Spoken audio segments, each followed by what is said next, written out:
दोस्तों, गुजरात की धरती पर जब ढोल की थाप बजती है और गरबा शुरू होता है तो लोग मां अंबा का नाम लेकर नाचते हैं। लेकिन सोचिए, अगर एक गांव ऐसा हो जहां दशकों से गरबा मना हो और जब कोई उस नियम को तोड़े तो मौत और खून खराबा शुरू हो जाए। यही डरावनी और मजेदार कहानी है कि गुजराती हॉरर कॉमेडी फिल्म झमकूदी की।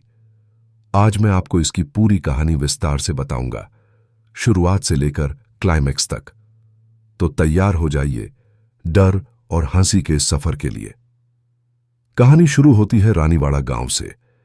यह गांव बाहर से शांत और आम लगता है, लेकिन यहां एक ऐसा राजा है जिसने गांव वालों की जिंदगी बदल दी है।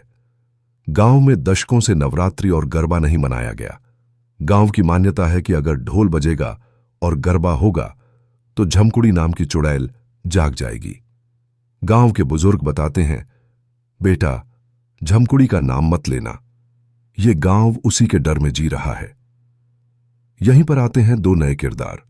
एत, कुमुद, रानीवाड़ा के रॉयल परिवार की बेटी, सालों तक विदेश में रही, अब गांव लौटती है।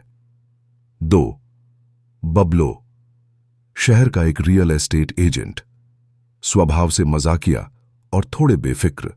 दोनों की सोच गांव वालों से अलग है।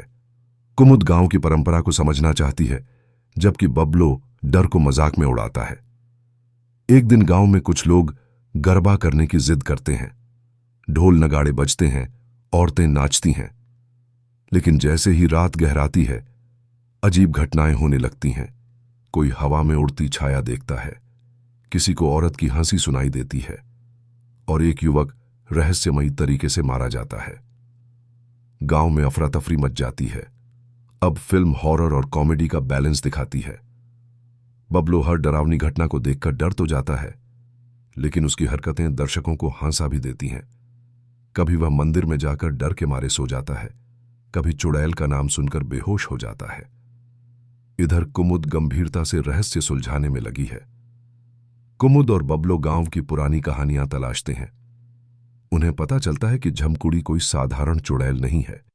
असली सच ये है, झमकुड़ी एक औरत थी जिसके साथ गांव वालों ने अन्याय और धोखा किया था। उसकी मौत के बाद उसकी आत्मा बदला लेने लौटी। गांव पर जो श्राप है वो उसी के गुस्से और पीड़ा का नतीजा है। अब झमकुड़ी खुलकर हमला करने लगती है।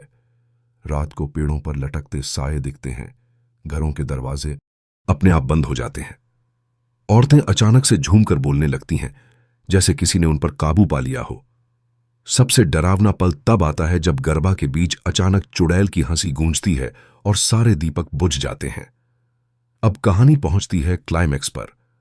कुमुद और बबलो गांव वालों को इकट्ठा करते हैं। वे कहते हैं, अगर हमें हमेशा के लिए इस डर से छुटकारा चाहिए तो हमें झमकुड़ी का सामना करना ही होगा। गांव में बड़ा आयोजन होता है। पूजा पाठ शुरू होता है। ढोल नगाड़े बजते हैं। लोग एक साथ गरबा करते हैं, जैसे मां अंबा को बुला रहे हों।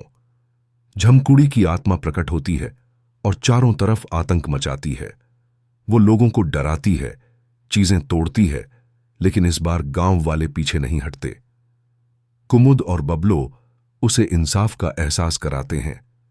वे बताते हैं कि उसका दर्द और बदला सबको मालूम है और अब गांव उसकी आत्मा को शांति देना चाहता है। झमकुड़ी की आत्मा धीरे धीरे शांत हो जाती है। आखिरकार उसका श्राप खत्म हो जाता है और वह हमेशा के लिए विलीन हो जाती है। गांव में पहली बार दशकों बाद गरबा धूमधाम से मनाया जाता है। लोग नाचते हैं, दीपक जलते हैं और गांव डर से आजाद हो जाता है। तो दोस्तों, ये थी झमकूदी की पूरी कहानी, डर, कॉमेडी और रहस्य से भरी हुई। आपको फिल्म का कौन सा हिस्सा सबसे ज्यादा मजेदार या डरावना लगा, मुझे कमेंट में जरूर बताइए।